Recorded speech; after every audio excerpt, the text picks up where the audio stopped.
Hello everyone, it's Coatsy79 here again. I'd noticed a few videos around on YouTube which were just demonstrating various people's bullets and ammunition that they have in their collection, so I thought I'd do an Australian perspective of it, given that acquiring firearms and keeping firearms in Australia is not quite as easy as it would be in the United States and possibly some other countries. I thought I'd give you a view of what I have and what I shoot. It's not just me, there's some of my brother's calibers in here as well. But give you an idea of what we have access to and maybe what restrictions that we have. Now, the first round here needs no introduction, I'm sure, to anybody. Standard 22 long rifle. We have a number of firearms that shoot this. I have 3 pistols myself. My father has a pistol and my brother has a pistol that shoots it, and I also have a rifle, and obviously for the same reason that everybody has these. They're very inexpensive to shoot, very inexpensive to buy in bulk, and you know, you can put 100 grams downrange without really worrying about it hurting the hip pocket, and it is just a lot of fun when you head down to the range. Now, the second bullet on the list, 9mm.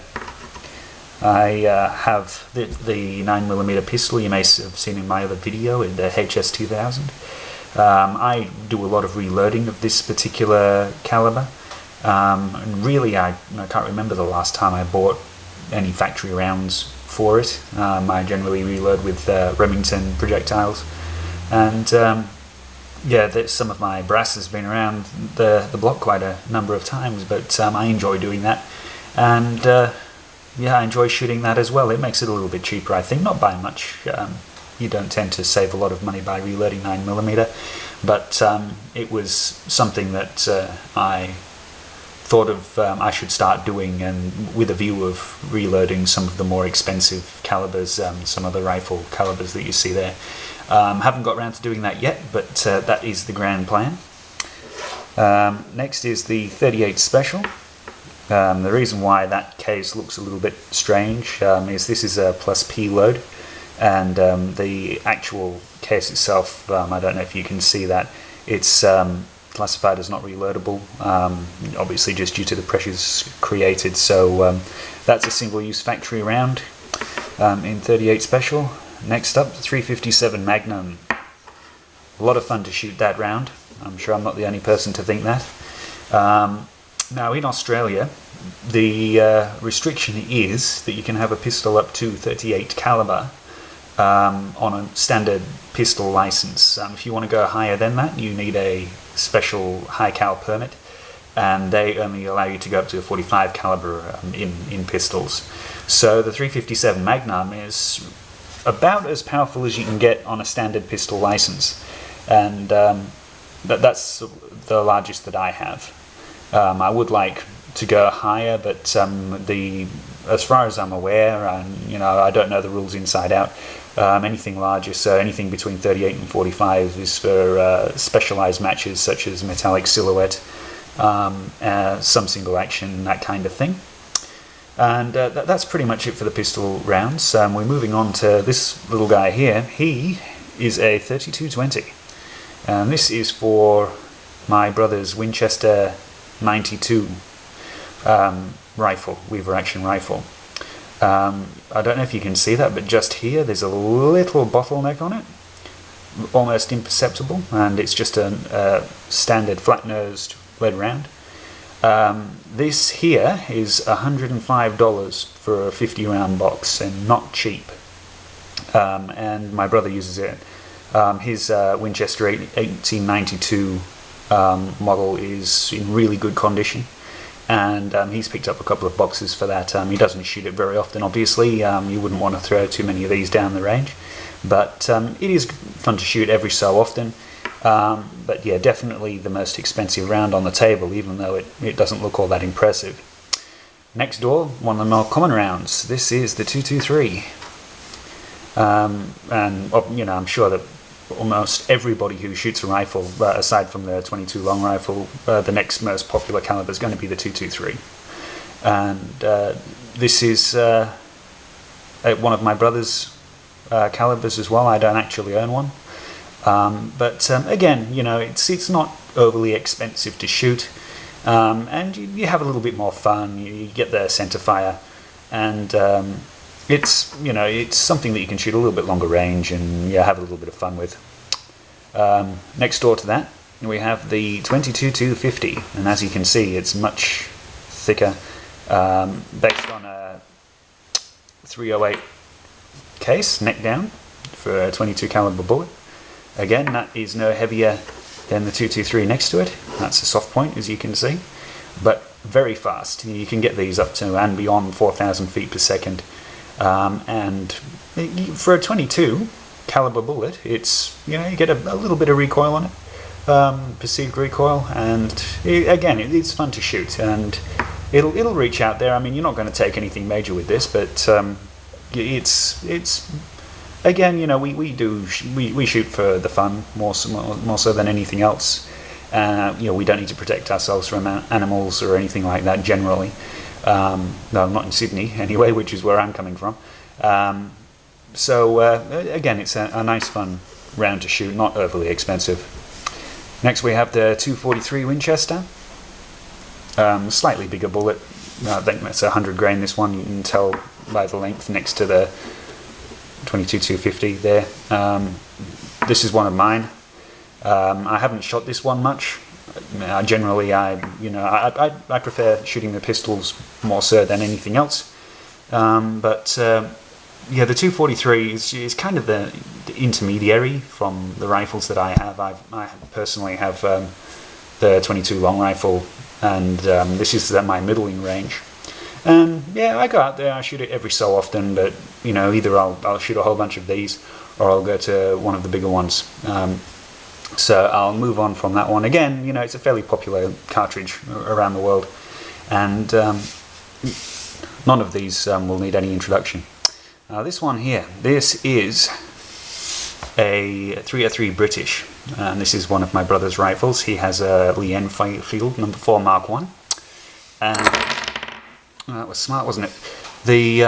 It's a rimmed cartridge, and he actually has not fired this yet. This is one of his rounds. He's got 2 boxes. I thought I'd throw it in there. It's a rifle I'd really like to learn to shoot and see how we go, because it's a brass butt plate. It's not going to be easy on the shoulder, I don't think. Again, I could be wrong. It does have some weight behind it.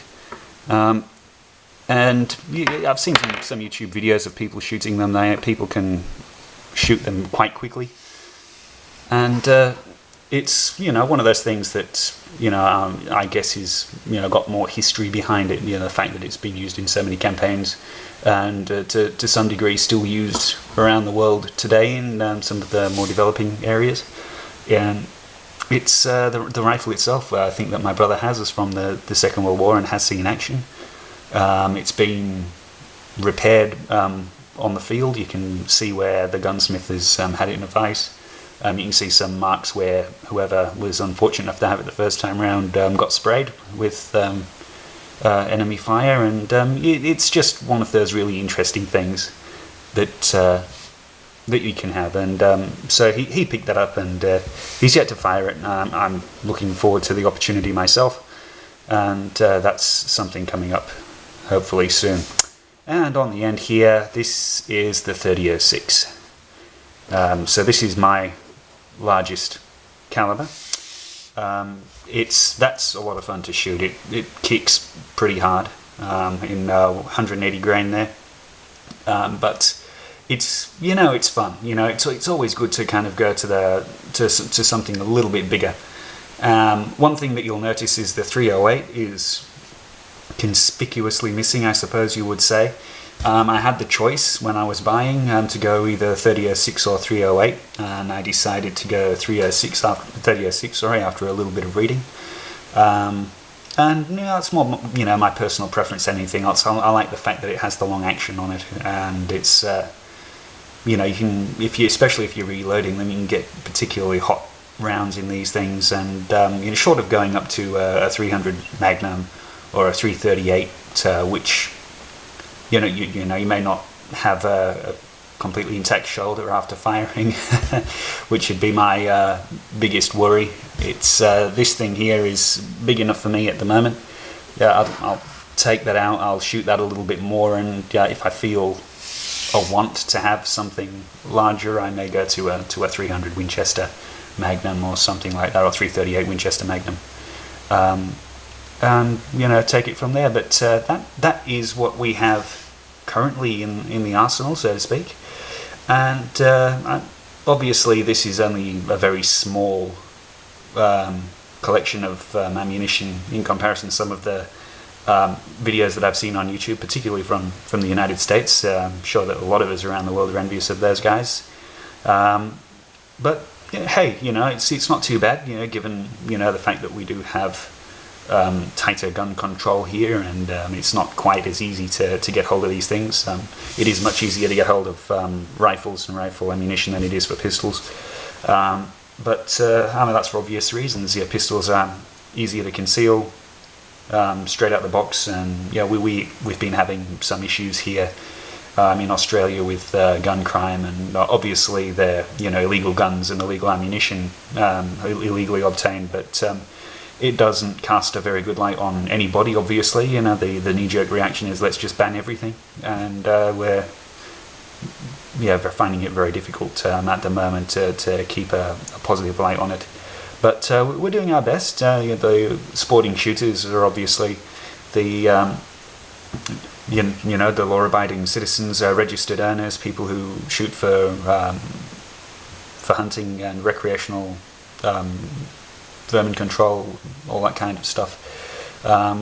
We aren't the problem. We do our best to promote the sport and to promote the need for the vermin control out in the bush, and hopefully we can continue to get our message across. But that's just a quick look at the ammunition, at least from my perspective. I do know that there are some other guys that have got a lot of different calibers beyond me. I haven't been in the game that long. I've only been shooting for a year, maybe a couple of years, and this is kind of where I'm up to now. But I'm sure the collection will grow, depending on what happens with the laws and how easy it is. But I'm having fun with what we've got here on the table, and we'll continue, and we'll see where we are maybe in a few years. But one thing I'll do is I'll do a review of each of the firearms that chambers these particular rounds, so that'll be the forthcoming videos. Hopefully it won't be quite so long as the videos. I think my last video was last year, so it has been a little bit of time in between videos, but I've got a little bit of a better setup now, so hopefully we'll get another video out to you soon.